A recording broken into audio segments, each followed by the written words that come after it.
This is a video about heroes and villains, and about how heroes can actually be villains when you look at them through a certain lens. Have you noticed how many strong, independent leading women Disney is putting in its animated features lately? We're talking about characters like Moana and Elsa and Raya, and I love it. But in my opinion, it's really just a start because Disney has a horrible legacy of treating women utterly terribly in their movies. And when we say a long history, we mean like going all the way back. Let's talk about a little cartoon called Plain Crazy. The sexual predator in question? None other than Mickey Mouse himself. The year was 1929, and the concept was pretty simple. Mickey Mouse as Charles Lindbergh. You know, the cartoon, it's only about 6 minutes long. It's pretty cute until the very end when Mickey Mouse gets straight up rapey with Minnie. I'm talking like grabbing her face, kissing her on the mouth despite her slapping him. It's not a good look. And thus began a legacy of marginalizing sexual abuse in Disney cartoons. So today, we are here to talk about the 10 worst sexual predators in Disney's long history of animated films. Stick around until the end because I think a few of these might surprise you. Number 10, Claude Frollo from the Hunchback of Notre Dame. This character represents everything that is wrong with religion and sexual repression. Disney really hits the nail on the head with this character in terms of the creep factor. His lust for Esmeralda pretty much propels him to genocide against the gypsies. She rejects his creepy advances. So what does he do? He decides to burn her at the stake. Number 9, Jafar from Aladdin. He wants to marry Jasmine to become Sultan, but it's pretty obvious that he is going to take full advantage of this situation in other ways. At some point, he also attempts to use his new magical powers to like cast a love spell over Jasmine so she'll like fall in love with him and become his love slave. And let's not even talk about the tawdry outfit that Jafar dresses Jasmine in after he takes power. Number 8, Gaston from Beauty and the Beast. Clearly Gaston's gonna be on the list. He is literally a predator. He's a hunter, and he takes that exact attitude into his pursuit of Belle as a romantic conquest. And he's not just a creep, he physically menaces her and coerces her at her house. And let's talk about the emotional abuse too. I mean, he threatens to lock up her father in an insane asylum forever unless she agrees to marry him. Number 7, Lumiere from Beauty and the Beast. So we all know about his flirtation with the feather duster, but what about what goes on behind that curtain with the, oh no, oh yes, oh no, oh yes? No means yes? No. No means no. She's been burned by you before, Lumiere.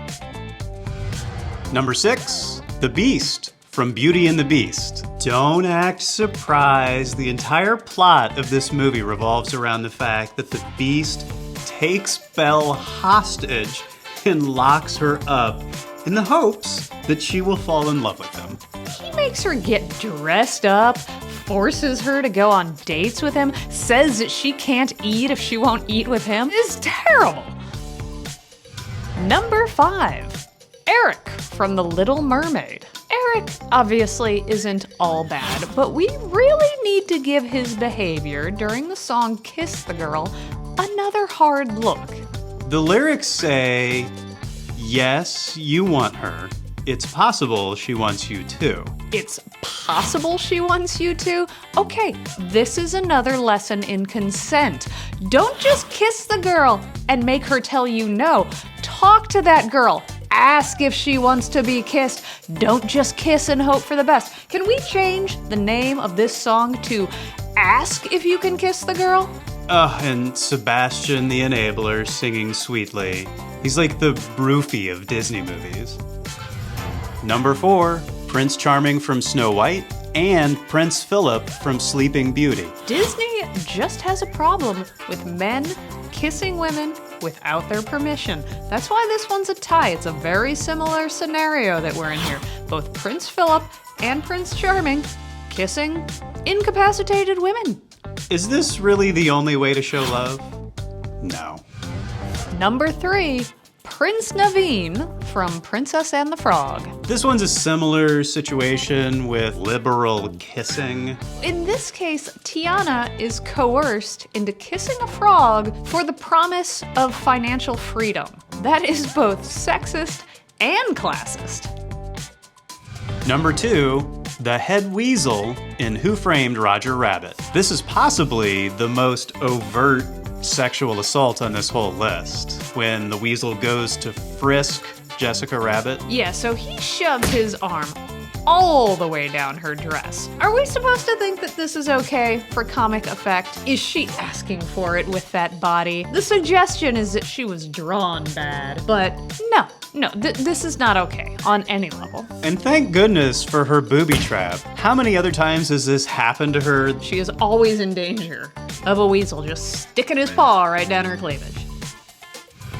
Number 1, Lena Hyena in Who Framed Roger Rabbit. We saved this one for last to demonstrate that sometimes the ladies misbehave too. You might not remember the character of Lena Hyena. It's a case of mistaken identity. Eddie's looking through the peephole. He thinks it's Jessica Rabbit. Turns out, not Jessica, it's Lena Hyena. When she sees Eddie Valiant, she immediately pursues him and starts laying kisses all over him. The character of Lena Hyena manages to be offensive in 2 ways. Like, not only does she horribly misbehave in molesting Eddie Valiant, but the character itself seems to suggest that less conventionally attractive women can't even be around any man without just completely losing their cool and misbehaving. So, double whammy, Disney.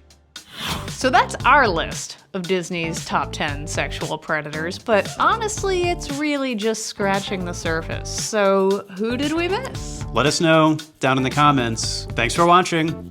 Thumb, sub, bell, Lori, Drew. Farewell.